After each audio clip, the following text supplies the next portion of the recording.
What's up guys, just a Ingame here. I'm bringing you today 5 little tips on how to win more games, competitive games or casual games, whatever. And I'm going to focus a little bit on Paladins this time, but you can apply these tips in every single game that is like team-based game. So what this is an opinion. There are 5 tips that in my opinion you should follow, and yeah, I mean that from my 10-year experience on playing games, team-based games, and also little studies that I have on my universal, like my career, whatever, my professional career. There's some thoughts that I have been analyzing from those, like, both perspectives. So I hope you enjoy them, I hope that you follow them, I hope that they give you a little, that they actually help you out. And if you don't like them, well, that's totally okay, that's totally fine. It's an opinion that I'm giving you today with these 5 tips. So let's start out with the first one. Prepare yourself for a match. How do you prepare yourself? I'm talking about mentally. Like, in your head you have to know that you're going to go into a really heavy stress, like you're going to have a really heavy situation, like you will be engaging in a place and a thing that will stress you out really easily. So being calmed and like focusing before entering into a match, it's better. Don't enter into a match if you're like mad, if you have been tilting a lot. Just enter really calm down and knowing what you're gonna do, knowing how you're gonna proceed. Since a lot of times people say no, it's I work better under stress, and that's fucking academically that's bullshit. From what I have seen, it's bullshit, because the only thing that stress does is making the human have way more tendencies to take extreme decisions and like really radical decisions. That's not that good of a great thing inside of something that's really strategy deep, like really strategy based as a game. And taking extreme decisions like fuck that, I know that I may, but I will go in the middle of the fucking point. That's not pretty good. So getting prepared yourself mentally and being really calm to know what you're gonna do, how you're gonna proceed, is the first thing that you should do before entering into a match. It will help you with your decisions, with your decision taking a lot. I really recommend to do that. The second thing that you can do, and I'm not talking about like hippie stuff, I'm talking about like strategy wise, investigate before you go into a competitive match. If you're new inside the game, try to look at different points of view and perspectives of how people play the character that you want to play. Have at least 2 champions from every single branch, or 3, I don't know, but try to have like 3 champions in every single branch, and investigate how do you play them, which cards are the best, which legendary card should you take. And you should do a little analyze. I'm sorry for my stuttering, but anyways, what do I mean by analyzing and all this shit? Well, you have to look which internal and external elements will have an impact in your gameplay. So by internal, I mean things that you can handle. Let's say that your playstyle and your playstyle preferences are an internal factor. It's something that you can change and that you can do something about. Let's say that you are someone who likes to go in middle of the fights and take damage and shield your enemies. Well, you should go with a tank. So that's the kind of things, like look at things that you can actually handle and change to make your gameplay performance better.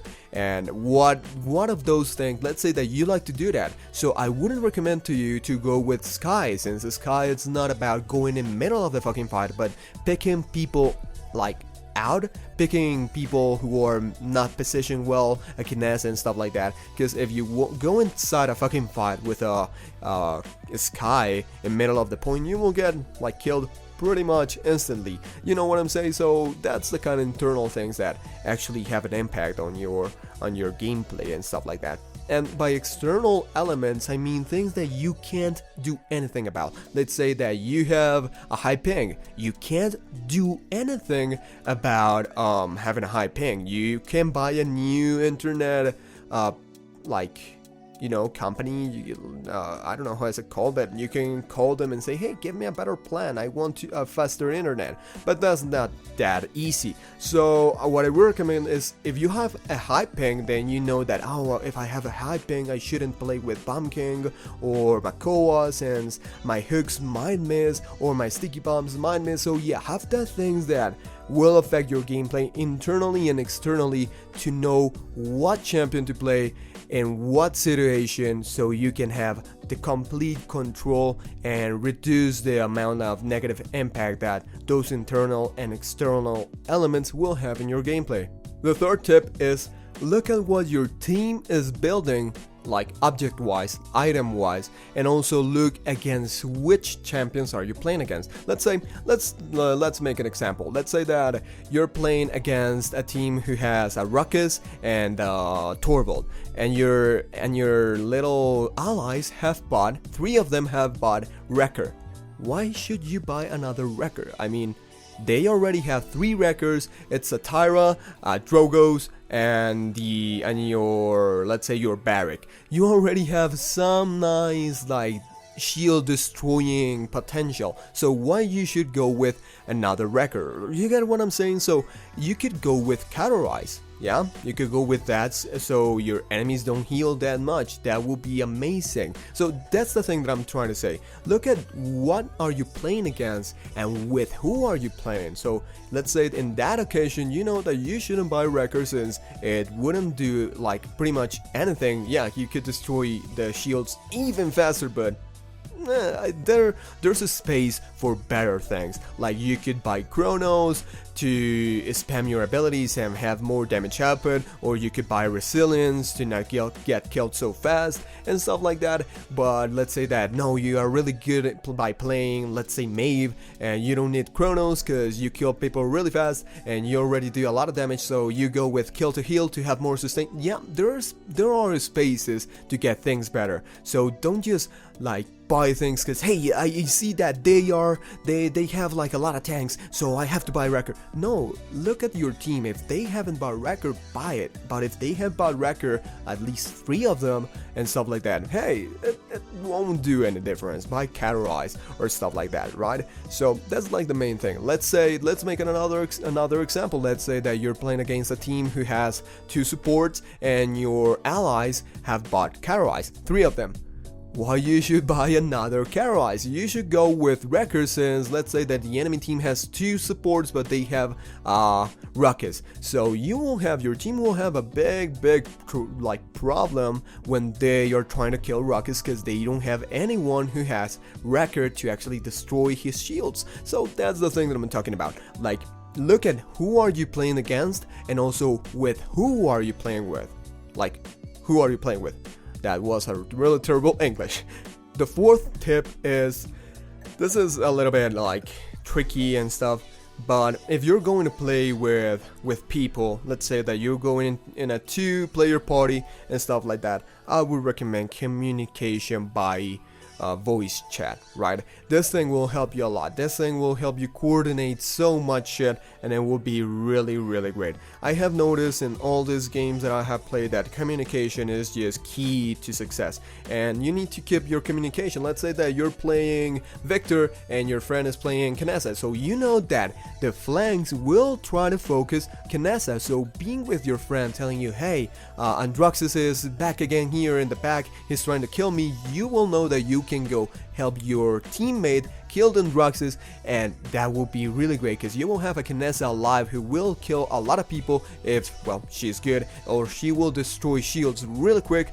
And also you have an enemy who has died, and that gives you a great advantage on like taking a point. So that's what I'm saying. Communication is key. Try to have a lot of communication. Try to get a team, like a competitive team, to win a little bit more. But if you can't, then play with people or friends that have really great communication. Even if you play alone, try to type really quick, hey, they are flanking, hey, they have just respawned, hey, I'm dismounting.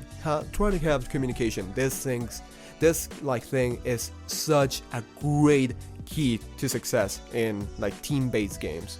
And last but not least, we're closing in with hippie shit, the thing that you love. But no, aside from jokes, It's actually something that's true. Yeah, if I'm not wrong, the teams who flame their allies and teams who just like shit on themselves and stuff like that and just call out names to their partners in the game have a tendency of losing 16% more games than, well, teams who don't fight. So if I'm not right, 16% more. Yeah, I think that it's, well, they have a higher percentage of losing. So don't flame. I mean, what is the point of flaming? If you flame your team, they will just feel unmotivated, like they won't feel motivated to keep on playing with someone who's flaming. And if someone is flaming your team, ignore them. Let's say that aside from telling the Pip to go fuck himself up and just heal, you can say, hey Pip, you're doing a great job,